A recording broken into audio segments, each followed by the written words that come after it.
não só a unidade, a identidade, quem eu sou. Para você ter autoconhecimento, você tem que saber quem é você. Bem, eu sou descendente de árabes libaneses. Eu sempre tive uma necessidade de ir para o Líbano. Necessidade. E hoje eu entendi por que necessidade. Eu vou contar primeiro o fato, depois... Claro. Acho que foi em 2010, por aí, foi a primeira vez que eu fui ao Líbano. O coração na mão, porque a região é delicada. Só fazendo um parênteses, dentro do livro. Isso, quando você fala de necessidade, é como se fosse uma intuição de se conectar a este lugar? Você entendia racionalmente o porquê ir ao Líbano? Claro, você é descendente de árabe, você tem já essa conexão de DNA, mas tinha algo mais sutil dentro? A sua pergunta é interessante. Quando eu coloco necessidade, é necessidade mesmo, né?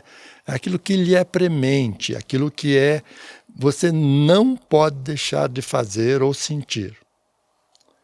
Eu diria a você, porque eu faço uma divisão entre emoção, sentimento e intuição. Né? A emoção é aquilo de momento, né? Vocês corintianos, quando fazem um gol, bebê, não sei. Hoje eu não quero mais falar sobre futebol, viu, Samuel? Então, tá bom. Durante um bom tempo. Então tá bom. Então a emoção é aquele impacto do momento, tal, não sei o quê. O sentimento é quando você solidifica essa emoção. Então passa a fazer parte de você. Então, vamos pegar aqui, de repente, você encontra uma mulher, tal, você se emociona, depois aquilo passa a ser um sentimento, né? Pode ser amor, tal, essa coisa toda. Só que a intuição, para mim, ela, vamos dizer que ela é meta aqui, ela está acima do emocional, do sentimental, da razão. Ela é uma fala que supera isso tudo. Então, essa minha necessidade, eu vou comparar a essa intuição. Porque essa necessidade é alguma coisa que me cutou. Você tem que fazer, você tem que fazer, você tem que fazer. E às vezes a gente não dá atenção. Né? Muito bem. Feito isso, então, falar, na época, havia lá um problema entre Turquia, Líbano a Palestina e Israel, com movimentações militares. Só que eu ia sair para Beirute de Zurique, na Suíça. Muito bem. Quando eu cheguei para o embarque, tinha tanta criança, a gente percebia que era tudo filho de árabe e tal, e é natural, principalmente o islâmico, ter muitos filhos. Eu falei, bom, isso aqui é um indício de que tudo vai correr bem. Muita criança, né? Criança, efetivamente, é um ser especial até determinado momento. Bem, embarquei e tal, e o voo foi uma alegria só. Cheguei no Líbano, uma recepção maravilhosa, e aí nós fomos comer. Entramos lá num tipo de um supermercado, mas eu vou chamar, que também tinha restaurante. E minha mulher falava um pouco de árabe e falou um pouco de árabe com o sujeito. Bom, transformou tudo. Então, antes de fizeram um banquete. Então, essa recepção. Bom, aí eu comecei a ir a passear, eu já estava... Aí eu também procurava meus ancestrais, eu gosto disso, né? Porque eu desconheci meus avós paternos ou tios paternos, eu só conheci meu pai e uma tia, mas como essa tia veio para cá, ela já estava completamente alterada psicologicamente, porque enfrentou 2 guerras mundiais, né? Então, eu queria saber quem eram os Dargans e era um outro objetivo. Bom, vamos ao que interessa. Até que nos levaram a uma reserva florestal do cedro. O cedro é uma árvore símbolo do Líbano. Vocês vão verificar, na bandeira tem esse cedro, né? E por sorte, não havia muita gente no local e também inexplicável. Eu comecei a me desgarrar do meu grupo, que era eu, minha ex-mulher e um sobrinho, e a guia, a excepcional guia, maravilhosa. E eu fiquei isolado no meio da reserva florestal. Agora vai aceitar quem quiser aceitar, né? Claro. E veio uma voz literalmente dizendo: você é daqui. Você é um fenício. Bom, eu estremeci. Aquilo caiu como uma luva interior em mim, né? Preencheu completamente o meu interior. Identidade. Então eu me identifiquei com aquilo. E veja o que eu vou falar agora. Quando eu fazia o que na minha época era ginásio, eu sempre gostei de história e geografia,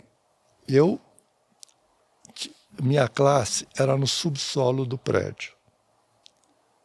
E um dia a professora de história falou dos fenícios, porque os fenícios habitaram a região onde é o Líbano hoje, né? E os fenícios, eu particularmente não sei quem foram. Não, os fenícios, eles habitam, porque Monte Líbano é o nome da cordilheira que divide o mar com o interior do Líbano.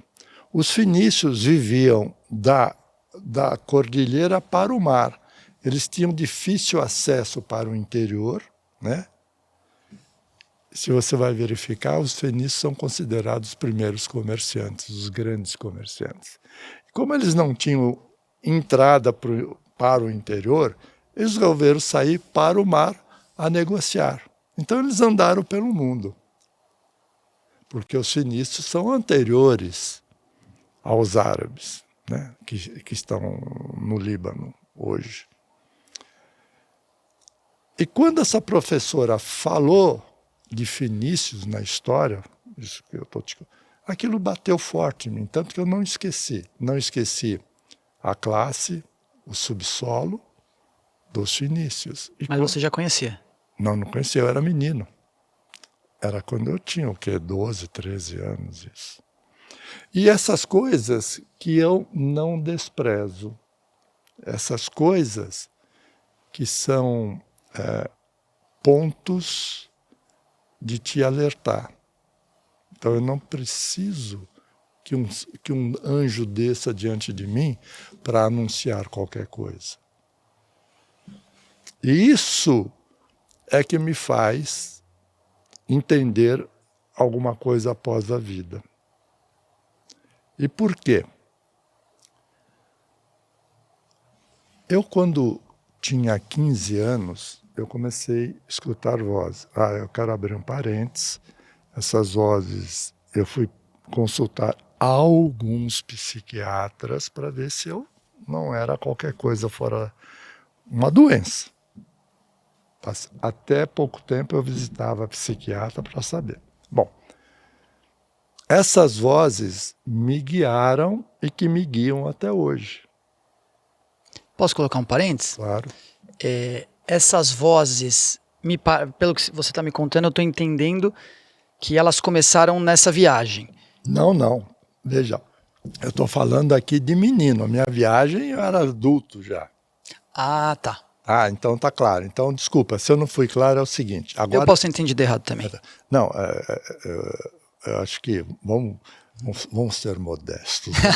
Eu vou preferir que eu me comuniquei mais, porque eu fui ligando um assunto no outro. Quando eu falo da experiência na reserva florestal do Cedro, eu falo já adulto, né? Quando eu volto à escola, eu falo de adolescente, menino mesmo, né? E quando eu falo desses pontos, porque esses pontos não são jogados aleatoriamente na vida de ninguém, eles têm conexões, né? Então, Quando eu tinha 15 anos, eu quero dizer, como todo mundo, e aqui eu também não quero falar mal de ninguém, porque eu acho que é um ponto comum na maioria dos seres, principalmente os brasileiros, a gente não ter pais com uma determinada cultura para te ensinar a viver, né? Te ensinar o que fazer. Meus pais eram ignorantes, literalmente. Minha mãe tinha o primário, meu pai não tinha nada. Mas eu tenho muito respeito por esse meu pai, porque é um menino que também foge da Primeira Guerra Mundial, vem parar no Brasil sem parentes, sem nada, e sem falar português, e venceu aqui. Bom, mas vamos voltar também a isso. Então, eu começo a escutar essas vozes que começam a me orientar. Vamos dizer assim, aos 15 anos, eu ainda era totalmente ignorante. Normal, né, Samuel? Normal. Eu sabia lá ler, escrever e tal. Eu começo a ler Platão. 15 anos, Platão, ignorante. Bom, mas aqui é outro ponto. O que eu entendia de Platão? Eu vou colocar o seguinte, é 0, 0, muito zero. Eu vou colocar, sendo benevolente, no final do 20º, um 5. Não era nada. Mas era alguma coisa, né? Um nano conhecimento. Só que esse nano conhecimento me foi fundamental. Eu comecei a saber quem eu era.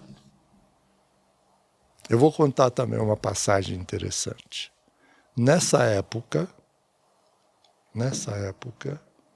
se você chegasse para mim e falasse assim, Samuel, vai lá no seu quarto e pega uma roupa para inverno, porque está fazendo frio. Eu chegava no meu guarda-roupa e não distinguia o que era uma roupa de inverno de uma roupa de verão. Tal a dificuldade, tal a coisa obscura em que se vivia. Né? Então, esses guias me acompanham até hoje, só que a relação é diferente. É diferente. Então, se eu for falar, parece até a música, né? Falar de Deus, né? Eu não posso simplesmente pegar um momento. Não, é um conjunto, é a sua vida. E é essa vida que eu procuro conhecer para falar. Eu quero entrar ainda nesse assunto desses guias aí, Samuel, me interessa bastante. Quando você fala assim desses guias, dessas vozes, eles te direcionam a algo? É uma voz que te direciona a algum lugar? Assim, ela te ajuda nesse seu caminho? Isso é uma pergunta interessante. Durante muito tempo, elas determinavam o caminho. E nunca deu errado.